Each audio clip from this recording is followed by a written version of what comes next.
Sandra ndabaramukije yego ndashaka kubaza ikibazo waba wakurikiranye Security Council UN Security Council amagambo ya US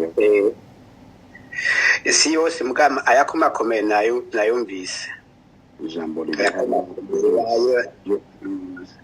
iyo ambasaderi wa US yavuze hano na dikure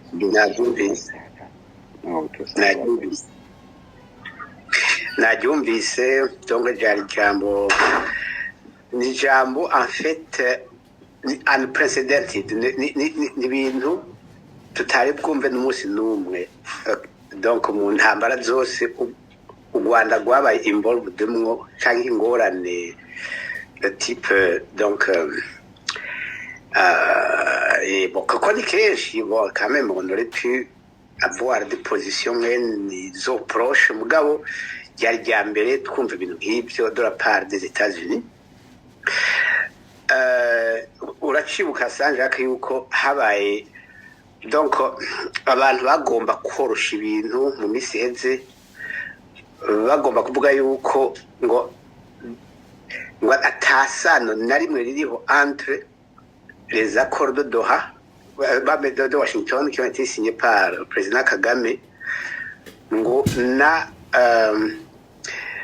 le fait yuko ngo le Rwanda donc yoba yarakonesheje yuko u Rwanda rufite des troupes donc positionnées sur le territoire congolais parce que c'était un enjeu important sur le plan du droit international. Bon bakavuga ngo non ngo ni bya commerce gusa ngo la question des mines ngo tout ça ngo les business les affaires tout ça ngo byo nta byari ngo j'ai entendu beaucoup de commentaires comme ça. Et pourtant twabwiye tuti ibyo c'est pas à vous de déterminer ibyo ngo non ngo byanditse bon la question c'est pas que byanditse ou pas, la question c'est donc est-ce que comment donc les grands c'est-à-dire États-Unis qui est le garant de ces accords yoyo ibyumva gute parce que yo il a fixé des moyens de vérification ibyo byanditse bitanditse yo irabifise que je n'avais pas le texte des accords bon je n'avais dit donc umviriza neza bamaze kuvuga si cyo gihe bari heje gusoya texte ya ma puissance menshi dans les États-Unis muri cadre yo twita ICG yango ntuze bacabyibuka bati donc il faut retirer les troupes Rwanda doit retirer ses troupes donc bamaze kubivuga ça veut dire que donc ils affirment qu'il y a des troupes du Rwanda sur le sol congolais sinon ntibari kubivuga. Donc voilà maintenant aujourd'hui la confirmation tombe à un très haut niveau. Donc iyo rero numvise yuko bazokoresha moya zikomeye cyane gose kugira ngo ba holding everybody accountable. Accountability iri muri ibyo byose biri muri accountability. Donc wewe bagiye kugwana kupositionner les troupes hariya kubera iki? It's a big violation. Bon, rero icyo reka tugishyire ku ruhande. En fait, je ngomba kuvuga ikintu que peu de gens pensent. Yuko les grandes puissances zirashobora no guhora ibintu zikabireka canke en fonction des perspectives bagomba donc de type géopolitique ambuye muri ibi bya by'ikigiye gusa bakareka bon Malcolm X numvise exemple yatanze c'était incroyable natwe nduma mais hariho iyindi rero cas de figure benshi bibagira donc igihe bafata ubwira jedi ibyo bintu bitonde cyane imbere yuko bitonde cyane kuko ubwira si ikintu gicoroshe si ikintu gisanzwe. Donc pourquoi? Parce que harageze igihe donc ntuze muri première guerre d'Irak sinzi ko abantu bakibyibuka je ndacabyibuka la première guerre d'Irak nta bantu bakibuka yuko icyakwegeza Saddam Hussein donc la furie du monde et c'est essentiellement des États-Unis nous il avait envahi le Qatar le Koweït il avait envahi le Koweït sous prétexte yuko le Koweït ngo historiquement ari un territoire irakien. Ngira ngo murumva ko daro discours y'abanyarwanda batukunda kuvuga ngo bongo en fait ngo Kivu ari ngo y'u Rwanda ngo avara colonisation murabyumva cyane ukamenga ibyo bintu birakwiye mirwa Saddam Hussein a été induit dans cette erreur. Amakuru yimbitse avuga yuko en fait c'est pas lui qui a même imaginé iyo trap, ce sont donc inzego zimwe zamubwiye ati mbe hari cyatu historiquement ko tubona ku ikarata za kera ariko bimeze genda fatana cyatse tuzokushigikira. Ce qui est arrivé rero est arrivé après. Donc par rapport au Congo rero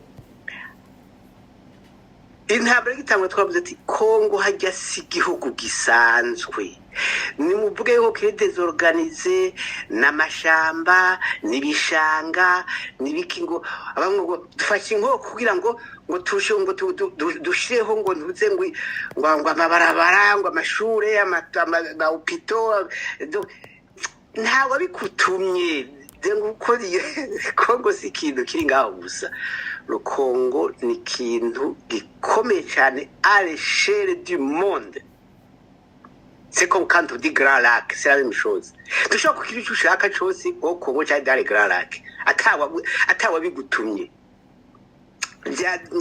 Bon, il y a des big pictures of things.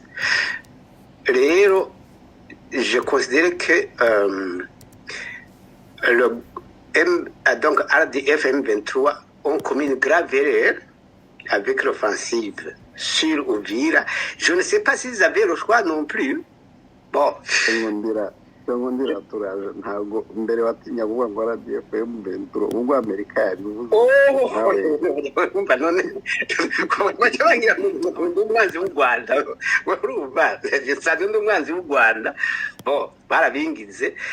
Donc ils ont bon urumva il faut vraiment dire aux gens ukuri.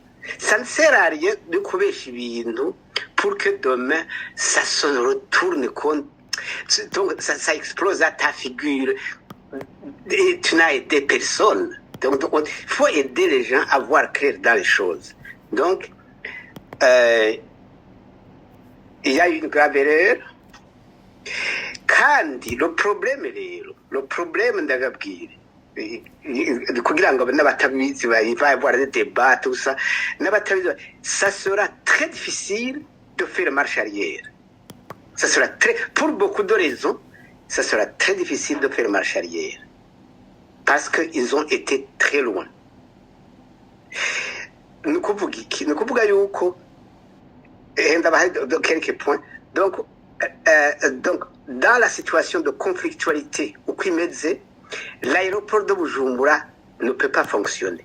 Bishoboka bon ngira mwabivuze bisinze ko mwashoboye kuvuga muganze mu zindi space babivuze bishobora gufonctionner sans autorisation en tout cas du RDF M23.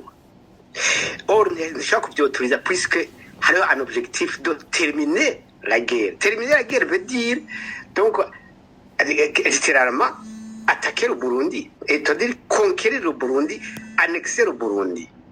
Or, c'est une aventure qui a d'autres conséquences. Donc, c'est-à-dire, il y a beaucoup de raisons qui font que gusubira inyuma, ça va être compliqué. Donc, sinzi rero dans le scénario n'izindi hariho abantu bibesha rero j'entends des militants bibesha ngo tuzogwana ngo Amerika nta mategeko iduha ngo abazungu n'etse me kwiyumvira mbega yemwe aba bantu ngo turakomeye ngo razi ngo twariyubatse j'ai entendu déjà ngo twariyubatse ngo tuzokuyubaka tuzogwana ngo kandi ngo ubuhinga bw'abandi ngo turabufise na twebwe ngo sibo bonyene. Donc uburyo bw'itekinoloji bwose bashobora kubunetraliza en rien de temps bwose icyarimwe, donc sur un petit déclic gusa. Je ngoma ko abamilita babimenya, abategetsi ba RDF barabizi, nta capacité nimwe y'ukubandanya kwa que ce soit Amerika yavuze iti hagarika cyangwa iguhaye itegeko ukanga nta capacity ufise yindi ntagire ubusa kwibesha n'umunsi n'agatoya n'agatoya c'est tout ce que je voulais dire gusa je suis terrifié parce que c'est grave on leur avait dit beaucoup de choses mugabo ils n'écoutent pas murakoze